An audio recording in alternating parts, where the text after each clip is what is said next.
Voy a hablar con el invitado que les prometí, ya está Sergio Palazzo aquí. Sergio, gracias por venir, ¿eh? Gracias a ustedes. Lo logramos, vino, ¿viste? ¿Cómo va? ¿Bien? Bien. Bueno, a ver, voy a empezar por el bono, ya que le dedicamos unos minutos a ver qué piensa usted. Si uno repasa los conceptos y el documento de la CGT de por qué se paró el 25 de septiembre, puede llegar a puntualizar 14 puntos.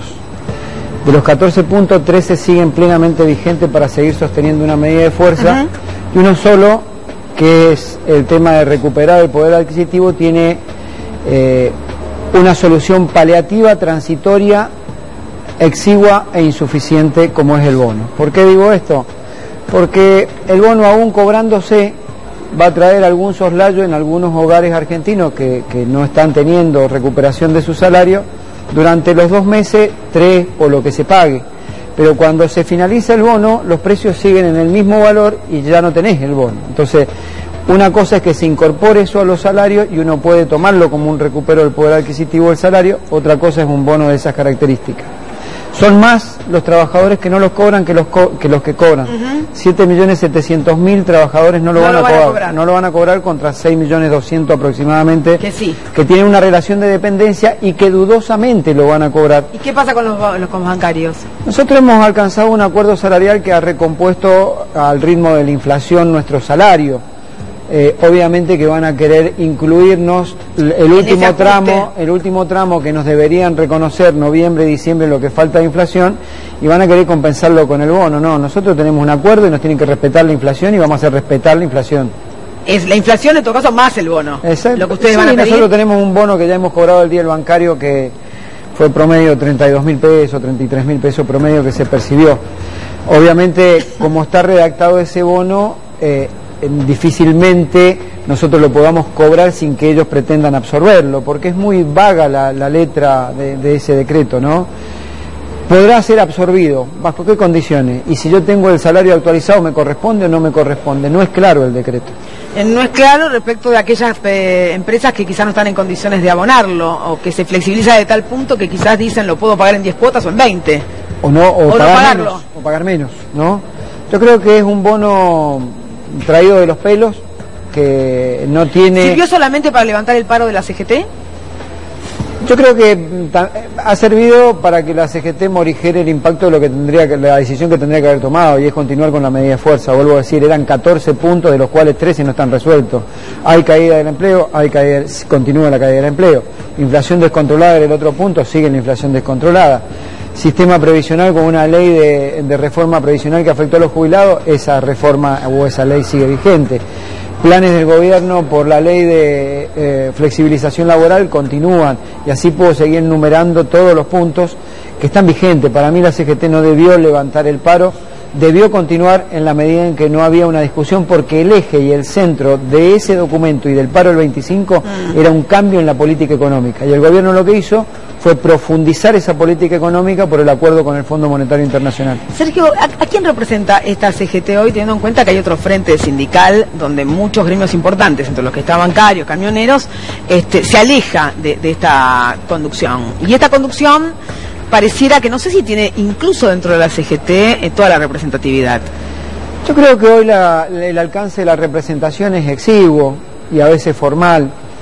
A mí me gustaría una CGT que a esta altura del gobierno de Macri esté confrontando con las políticas de este gobierno, que claramente han dañado el tejido social, y creo que esa función no la está cumpliendo. Ojalá los compañeros recapaciten y se den cuenta que el camino que han tomado de un diálogo infructuoso con un gobierno que no da solución y le trae problemas a los trabajadores no tiene que ser esa mesa de diálogo en la que estén sentados, sino que si el gobierno no modifica sus políticas y sigue atacando a las organizaciones sindicales, a los trabajadores y a los dirigentes sindicales y opositores que se oponen a este gobierno, la CGT tiene que tener otro temperamento mucho más fuerte de confrontación con el gobierno. ¿Y el Frente Sindical va a ir con medidas de fuerza? El Frente Sindical se ha propuesto estar en la calle y acompañar todas las luchas que se lleven a cabo. Nosotros vamos a estar seguramente mañana en el tratamiento del presupuesto, con un foro que se ha armado, así como estuvimos movilizados cuando se trató en diputado, vamos a estar mañana también, con un foro abierto discutiendo las implicancias del presupuesto. Seguramente nos daremos un debate de aquí al G20 de cuál va a ser nuestra posición y seguramente movilizaremos ese día también. Y vamos en lo posible a requerir, no en lo posible, hemos requerido ya que la CGT y su consejo directivo trate en forma inmediata la continuidad del plan de lucha. Nosotros no estamos de acuerdo con que se levante por este bono. Políticamente hablando, sí. Digo porque obviamente llegamos a un año electoral, falta muy poco y cada uno se va alineando. Pensaba recién en lo que estábamos comentando, un Sergio Massa que dice: me llamaron del Fondo Monetario Internacional, yo dije que había que renegociar la deuda. ¿Usted cree que políticamente hablando el fondo interpreta que Macri no va a seguir siendo presidente de los argentinos? Él tiene vocación obviamente de presentarse a la reelección. Sí, él en el marco de una crisis fenomenal que vive la República Argentina y donde muchos hogares están pensando mal, ha decidido lanzar su reelección, lo cual me parece de por sí una falta de respeto. Primero que resuelva los problemas que creó y después que le hable a la ciudadanía de elección. Más allá que tiene todo su derecho de hacerlo. Lo segundo es, creo que no tiene chances, y no solamente lo ve el Fondo Monetario, creo que las chances son mínimas de que pueda ser reelecto el presidente, a partir de que hoy tiene hasta más imagen negativa que cualquier político en la República Argentina, y su caudal de voto evidentemente no es el mismo. Hay una serie de promesas incumplidas en las cuales él ha roto su contrato electoral con la ciudadanía. Ningún trabajador pagará ganancia, pagamos más y cada vez somos más. Pobreza cero, cada vez más pobres. La inflación no es un problema en mi gobierno porque solo el problema del 1% de los países del mundo. Tenemos la inflación más alta del mundo, creo. Vamos a priorizar el trabajo argentino, la industria nacional. Hoy veía las estadísticas, salvo Burkina Faso, creo que ningún otro lugar en el mundo tiene una caída industrial como la que ha tenido la Argentina. Entonces creo que el contrato social de él con su votante está absolutamente roto por decisión política de él y de las políticas que optó. No creo que la chance electoral del presidente dé como para que tenga una reelección, y no solo lo ve el Fondo Monetario Internacional, lo ven los argentinos, y el fondo debe verlo desde el lugar de la preocupación de aquellos que apostaron a que Macri era el John Fitzgerald Kennedy de Latinoamérica, no sé, cuando asumió como presidente. Claramente no lo es. Claramente el fondo decidió acompañar con una cantidad de dinero muy importante la gestión del presidente Macri, y deben tener la preocupación de cómo cobran esa plata. Hasta ahora la vienen cobrando porque el ingreso de divisa es para pagarle precisamente nada más que los intereses que generan esos bonos. Y Sergio, llegado el momento, a medida que avancemos en 2019, si el propio presidente dice la verdad, las encuestas no me van a acompañar, ¿podría ser María Eugenia Vidal? Que no sea Mauricio Macri el candidato del espacio Cambiemos es como dicen los abogados, a confesión de parte, relevo de prueba. Sería la confesión más brutal que pueda haber del fracaso de este gobierno, independientemente que se llame Mauricio Macri o María Eugenia Vidal, porque la política es la misma. Entonces me parece que yo no veo un escenario en el que no sea Mauricio Macri el candidato a presidente, porque sería reconocer el fracaso absoluto de sus políticas y de este gobierno. Y del otro lado, digamos, desde la oposición, sí. Una oposición que está charlando, parece que todos charlan con todos. ¿No están charlando? Ojalá encuentren una síntesis y terminen con el dedo que señala para poner candidato y el dedo que señala para expulsar candidato.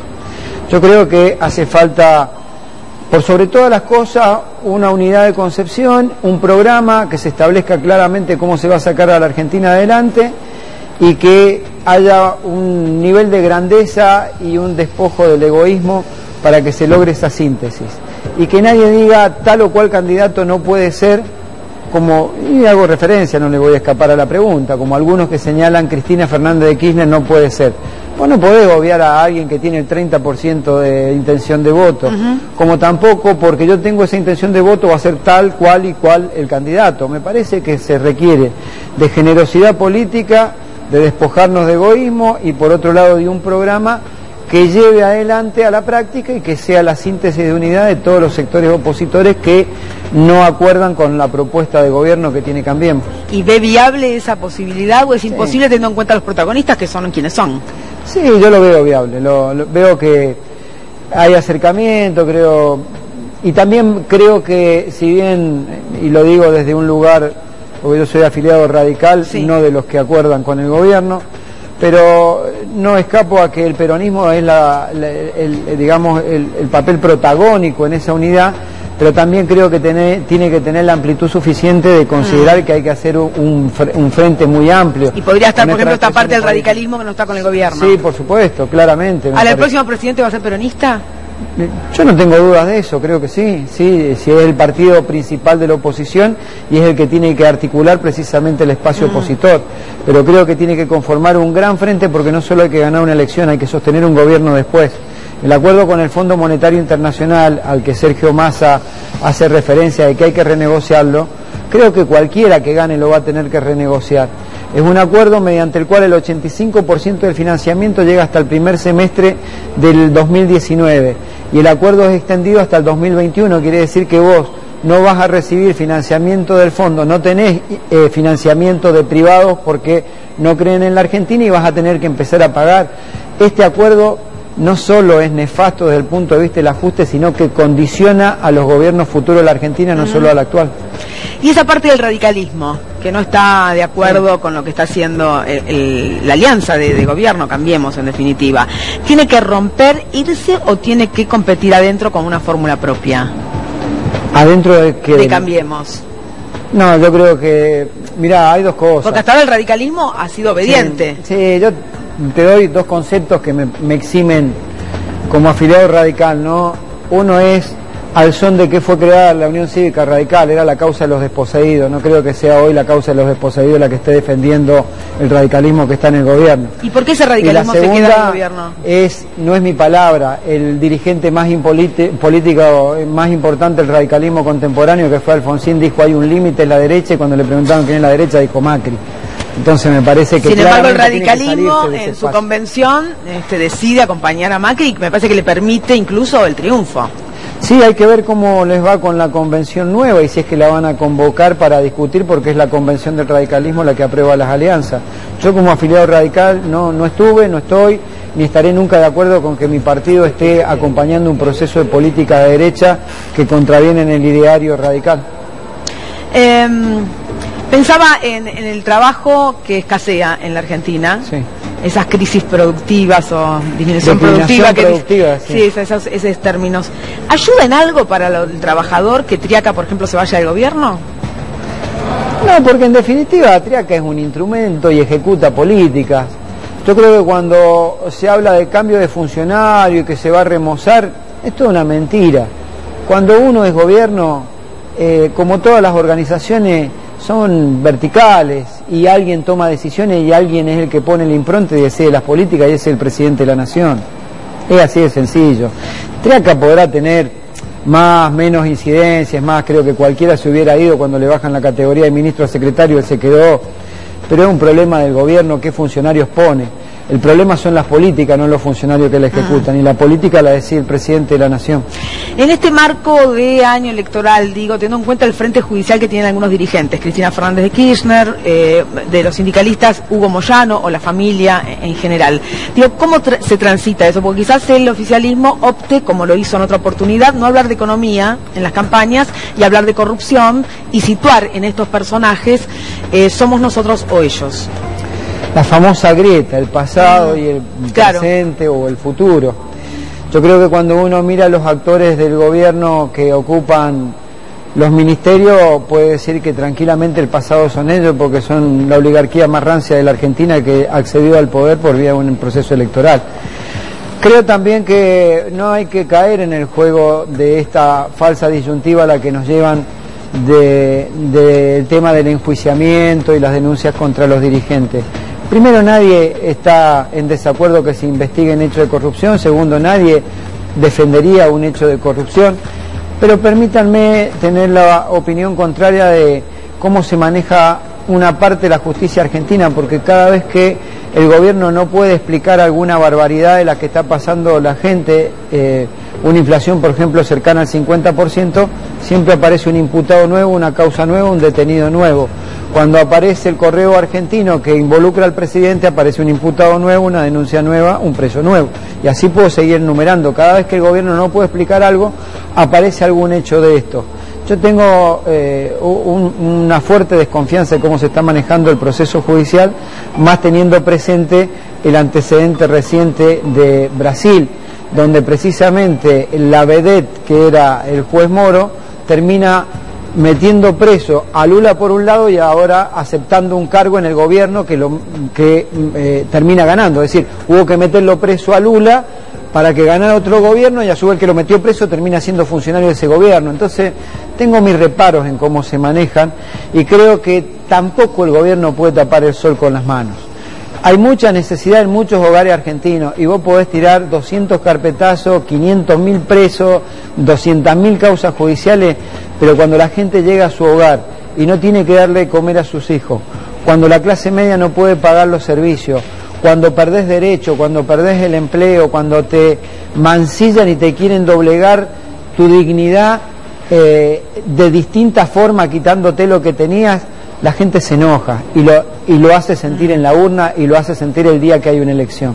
Ahora, yo creo que usted estaba escuchando la apertura respecto de lo que pasa. Brillante apertura, y te felicito. Fue una clase de instrucción cívica eso. No, lo decía porque me parece que una instalación, en el sentido regional, trabajada sobre el odio, sobre la discriminación, sobre la eliminación del que piensa distinto, y me parece que hay una crítica muy fuerte al pensamiento crítico, justamente. Claro, pero no nos limitemos solamente a lo regional. Creo que la principal potencia del mundo tiene como presidente a un provocador nato precisamente del pensamiento crítico, que es Donald Trump. De ahí bajá y te encontrás con que el país más grande de Sudamérica tiene en ese mismo sentido. Hay un aire fresco por el lado de México, que ojalá puedan, López Obrador. Claro, que puedan tomar conciencia en otros países. Pero ¿puede contagiarse esto en la Argentina más fuertemente de lo que a veces hay señales? Esto claramente en la Argentina también está instalado, ¿no?, con la virulencia de Bolsonaro. Pero vos escuchás los comentarios a dónde han llevado el famoso tema de la grieta, y es un odio ancestral que se tiene sobre los sectores populares. Fíjate ese decreto que de los 5.000 pesos, los más necesitados no aparecen en el decreto, no aparecen los jubilados y no aparecen los planes sociales, no aparecen los monotributistas sociales, son los que más necesitan y no aparecen en el decreto. Y se ha generado una conciencia que los compañeros trabajadores que no tienen empleo, que están en los movimientos sociales, son todos vagos o choriplaneros, como le dicen despectivamente, y en realidad son argentinos como nosotros, que si pudieran tener un trabajo digno, seguramente no tendrían un plan social, ni siquiera pasarían por la esquina de un ministerio a pedirlo. Entonces han generado ese odio. Y ¿sabes qué? A esta altura, y después de 3 años de gobierno, la única grieta que hay en la Argentina es entre los que tienen un plato de comida en su casa y quienes no. Eso es lo que consiguió este gobierno. Sergio Palazzo, muchísimas gracias. Gracias a vos. Muy amable.